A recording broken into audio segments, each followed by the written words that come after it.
ውርደቱ እኔ ቁርአን ቀርቻለሁ እያል ድክመታችንን ሳናቅ ሐርፋችንን ሳናስተካክል ሶላት ስናበላሽ ከርመን ነገ የውመል ቂያማ አላህ ፊት በይነ የደይላ ቁመን ኢቅራ ወረቲል ከማ ኩንተ ቱረቲሉ ፊ ዱንያ ዛሬ ዱንያ ላይ ቁርአን የቀራ ሰው ነገ አላህ ፊት ሁፋተን ዑራፈን አላህ ፊት ቆሞ ቁርአን ይቀራል።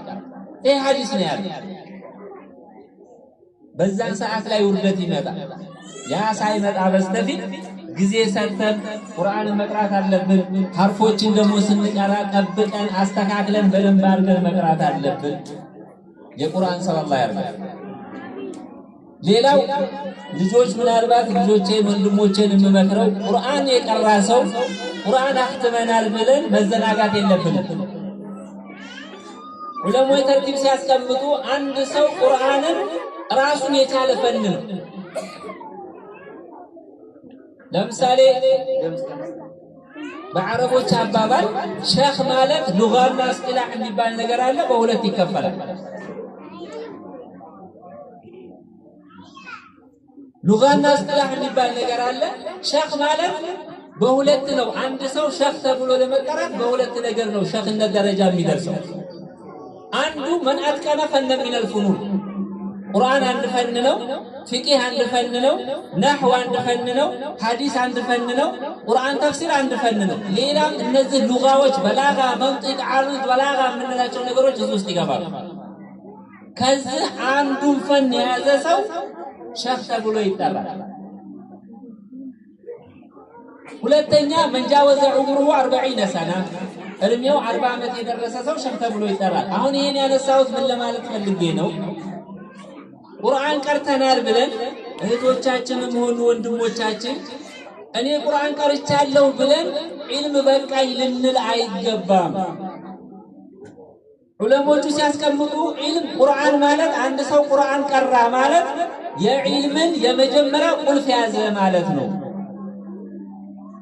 ቁርአን የቀራ ሰው ገና ቁልፍ እንደተቀበለ ሰው ነው። የምንድን የመጋዘን ቁልፍ።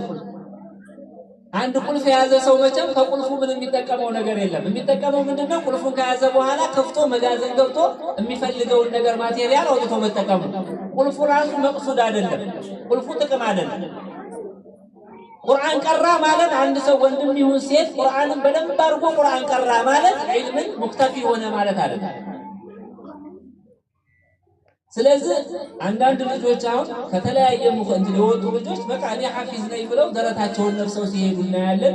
ይሄ እንዳይሆን አደራ እምላችሁ። ቁርአን ቀራን አልሐምዱሊላህ አንድ ፈን ይዘናል። ከዛ በኋላ እንደገና እያንዳንዶቹን አህካም በደንብ አድርገን መቅራት አለብን። ምክንያቱም ረሱል አለይሂ ሰላቱ ወሰላም በሐዲስ እንዲህ ይላሉ፣ ኢቅራኡል ቁርአን ወዐልሙሁ ናስ፣ ቁርአንን ቅሩ ለሰዎችም አስተምሩ አሉ ረሱል። በደንብ አድርጋችሁ ቁርአንን ቀርታችሁ በሌላ ሰው አስተምሩ። እንደውም በሌላ ሐዲስ ይላሉ ኸይሩኩም መን ተዐለመ አልቁርአነ ወዐለመ።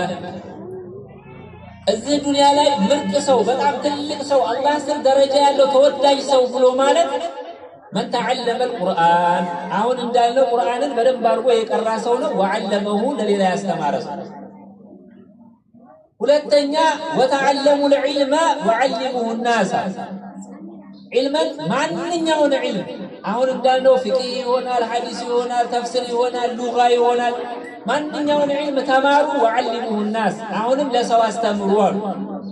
ወተዐለሙ ልፈራኢድ፣ ፈራኢድ ጅናያ፣ እነዚህም በደንብ አድርጋችሁ ተማሩ። ወዐልሙሁ ናስ፣ ለሰው አስተምሩ ይላል። ፈኢኒ እምሩኡን መቅሙዱን አሉ ረሱል ዓለይሂ ሰላቱ ወሰላም። እኔ እንደናንተው ሰው ነኝ፣ ነገ ሞት ሰው ነኝ፣ ሞታለሁኝ። ፈኢነል ዒልመ ሰይቅበዱ መዕያ፣ ይሄ ዒልም ደግሞ እናንተ ከኔ እየወሰዳችሁ ካላራባችሁት እኔ ስሞት ይሄ ዒልም ከኔ ጋር አብሮ ይሞታል። መጨረሻ ላይ ምን ይሆናል? አሚሮች ጸጥ አስከብሩ። ከሴቶች ኢተኸዘ ናሱ ሩዓሳአን ጁሃለን ፈአፍተው ቢገይሪ ዒልምን ፈضሉ ወአضሉ። ሳይነቀል ሳይተላለፍ ይቀርና ኢተኸዘ ናሱ ሩዓሳአን ጁሃል፣ ሰዎች አንዱን ጃሂል ኡስታዝ ብለው ያስቀምጡታል፣ ይጠይቁታል። ፈአፍተው ቢገይሪ ዒልም አለ በሲራ ቁርአን አያውቅም፣ ሐዲስ ነቅል የለም፣ ሉጋ የለም፣ ፈን የለም፣ ጃሂል ነው፣ ጀህለ ሙረከብ ነው። ግን በራእዩ ዝም ብሎ ምን ችግር አለው ብሎ ያሐክምልሃል። እኔ ኡስታዝ ካለ ጠይቄያለሁ እያልክ ስትሳሳት ሰውን ስታጠም ትኖራለህ ማለት ነው። ያ ነገር ከመምጣቱ በፊት ዒልምን በደንብ አድርገን መንቀል መማር ያስፈልገናል። የዒልምን ነገር አደራ ጠበቅ አድርጉላችሁ ፈልጋለሁ። ሌላው መጨረሻ ላይ የማነሳው በሴቶች ዙሪያ ነው። ሴቶች እናቶችም ይሁኑ እህቶች በኢስላም ትልቅ ደረጃ አላቸው። ታሪክ አልኢስላም በኢስላም ታሪክ ውስጥ በመጀመሪያ ደረጃ በታሪክ አልኢስላም ላይ የተጻፈው የሴቶች ታሪክ ነው። ለመጀመሪያ ጊዜ ለኢስላም ተብሎ ደሟ የፈሰሰችው ሴት ናት። أول شهيدة في الإسلام هي سمية በኢስላም ምክንያት በመጀመሪያ ደረጃ ሸሂድ ሆና ደሟን ያፈሰሰች ሴት ናት። ሱመያ ትባላለች። በዕልሙም ቢሆን በጂሃዱም ቢሆን በማንኛውም ነገር ቢሆን አስተዋጽኦ ያደረጉ ሴቶች ናቸው። ይሄ ኢስላም ዛሬ ለዓለም እንዲደርስ እንቲሻር እንዲሆን በገንዘቧን በጊዜዋን በሁሉም ነገር ተضحያ አድርጋ ኢስላምን ደግፋ ለዚህ ያበቃች አንዷ ኸዲጃ ቢንት ኹወይሊድ ኸዲጃ ናት። ረሱል አለይሂ ሰላቱ ወሰላም እንደዛ በሚሆኑበት ሰዓት ላይ ኸዲጃ በጣም ሀብታም ሚሊነር ከሚባሉት መካ ውስጥ አንደኛ ነበረች። በኋላ ግን ያን ሁሉ ገንዘብ ጊዜዋን ማንነቷን ለኢስላም ተضحያ አድርጋ ተበድራ የራብ ብዛት አንጀቷ ላይ ድንጋይ ስራ በእራብ ተሰቃይታ ሞታለች። ተضحያ ነው። ሴቶች ለኢስላም ባለውለታ ናቸው። በታሪክ አልኢስላም ውስጥ ኢስላም ታሪካቸውን የሚያቅላቸው ትልቅ ባለውለታ ናቸው ሴቶች። ምን ለማለት ፈልጌ ነው? ሴቶችን አፍነህ ማስቀመጥ ኢስላምን እንዳይለምዱ ተውሂድ እንዳይለምዱ ቁርአን እንዳይቀሩ ሸሪዓን እንዳይማሩ አርገህ ማስቀመጥ አንገትህ ላይ እሳት መጠምጠም ነው። ነገ የውመል ቂያማ ትጠየቃለህ። አንድ ሴት ነገ አላህ ፊት ላይ ለይላ ትቆምና ይሄን አላረግሽም ጀሃነም ግቢ ስትባል አራት ሰዎችን ይዛ ነው ጀሃነም የምትገባው። ከመጀመሪያው ከአራቱ የመጀመሪያው ባል ነው።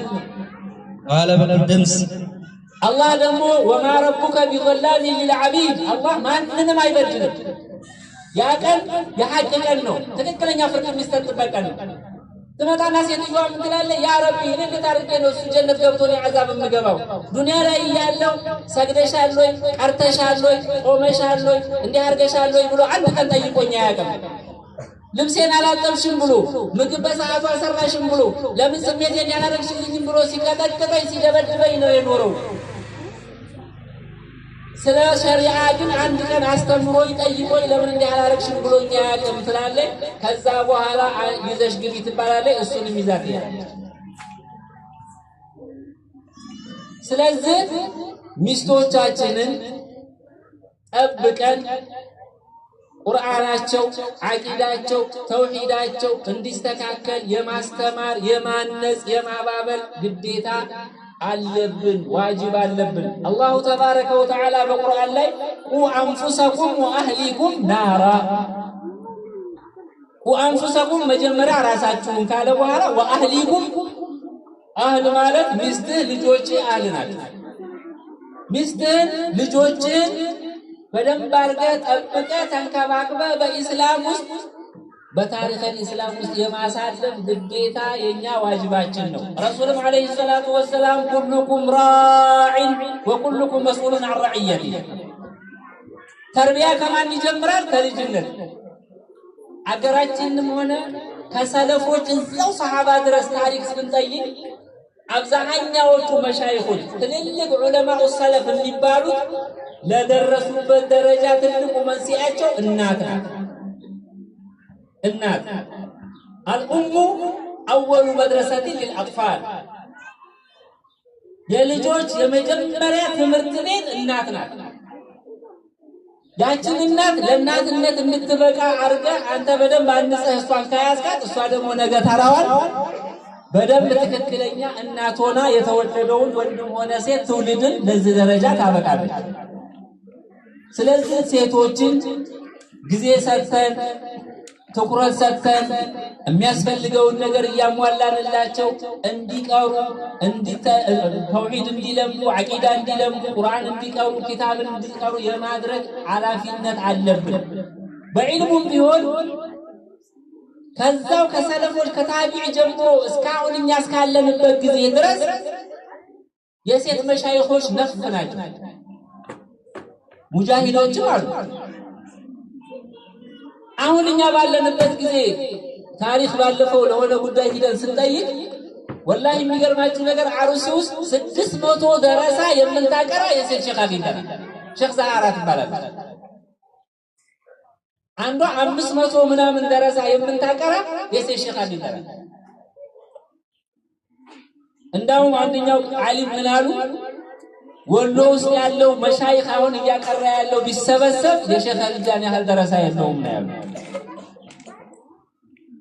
ስለዚህ በማቅራቱ በጀግንነቱ በሂላው ሲስተም ቢሆን ሂክማ ሴቶች እኛ ካሳተፍናቸው እስላም ውስጥ አቅፈን ከያዝናቸው ሴቶች ለሁሉም ነገር አቅማላቸው። አንተ እየሰገድክ አንተ እየጾምክ ኢዕቲካፍ እገባለሁ እኔ እንዲህ አደርጋለሁ ብለህ እሷ እምድጃ ለምድጃ ስትንከባለል የምንቱል ከሆነ ግን እወቀው ዋጋ የለም። ስለዚህ ለሴቶችም ለልጆቻችንም ጊዜ መስጠት እነሱን በደንብ አድርገን የማስተማር የማስለመድ ኃላፊነትና ግዴታ አለብን። እንዳጠቃላይ ግን አኽላቅ ውስጥ ቢሆን አንዳንድ ወንዶች እኛ እንግዲህ ያው ስራችንን ታውቃላችሁ፣ በእኛ ስራ ምክንያት ብዙ የሚደርሰን ሚስጥር አለ። አስቸጋሪ የሆኑ ሰዎች አሉ። ረሱል ዓለይሂ ሰላቱ ወሰላም እንዲህ ይላሉ፣ ኺያሩኩም መን ካነ ኸይሩን ሊአህሊሂ ወአነ ኸይሩን ሊአህሊ ይላሉ። ምርጥ ሰው ብሎ ማለት ከሙስሊም ወይም ከአንድ ሙእሚን ምርጥ ሰው ብሎ ማለት መን ካነ ኸይሩን ሊአህሊሂ ለሚስቱ ጥሩ የሆነ ሰው ነው አሉ። ወአነ ኸይሩን ሊአህሊ ያሉ ረሱል ዓለይሂ ሰላቱ ወሰላም እኔ ደግሞ ለሚስቶቼ በጣም ጥሩ ሰው ነኝ ይላሉ። ይሄን እነሱ ከተናገሩ በኋላ በተግባር ታይቷል። ይሄ ተጀርቧል። አይሻ ረዲየላሁ ዐንሃ እናታችን አይሻ ተጠየቀች፣ ከይፈ ካነ ኹሉቁ ረሱሊላሂ ሰለላሁ ዐለይሂ ወሰለም መዐኩም ፊል በይት ረሱል ዓለይሂ ሰላቱ ወሰላም ቤት ውስጥ ባህሪያቸው ከእናንተ ጋር ከሚስቶቻቸው ጋር ምን ይመስል ነበር ተብለው ሲጠየቁ ፈአጃበ ረሱሉላህ አይሻ ብላን የመለሰችው ካነ ኹሉቁሁል ቁርአን ረሱል ዓለይሂ ሰላቱ ወሰላም ባህሪያቸው ትክክለኛ ቁርአን ነው። ስለዚህ እኛ ባህሪያችን ቢሆን ከሚስቶቻችን ጋር በቁጣ በንትፊያ መሆን የለበትም። በድብደባ በዱላ በርግጫ መሆን የለበትም። ኢስላም በሰጠን ልክ በመወያየት በመረዳዳት በመከባበር በመተዛዘን ልንኖር ይገባል። ሴቶችንም ትኩረት እንስጣቸው። ልጆቻችንም ቢሆን ተርቢየተን ሐሰን ጥሩ የሆነ ተርቢያ ልናሳድጋቸው ይገባል ነው ብለው ጀዐለኒ አላሁ ወኢያኩም ሚነ ለዚነ የስተሚዑነ አልቀውለ ፈየተቢዑነ አሕሰነህ ወሰለላሁ ወሰለም ዐላ ሰይድና ሙሐመድ። አሰላሙ ዐለይኩም ወረሕመቱላሂ ወበረካቱህ። ወዐለይኩም ሰላም ወረሕመቱላሂ ወበረካቱህ። ኡስታዛችንን ሼኻችንን ጀዛሁላሁ ኸይረን እያልን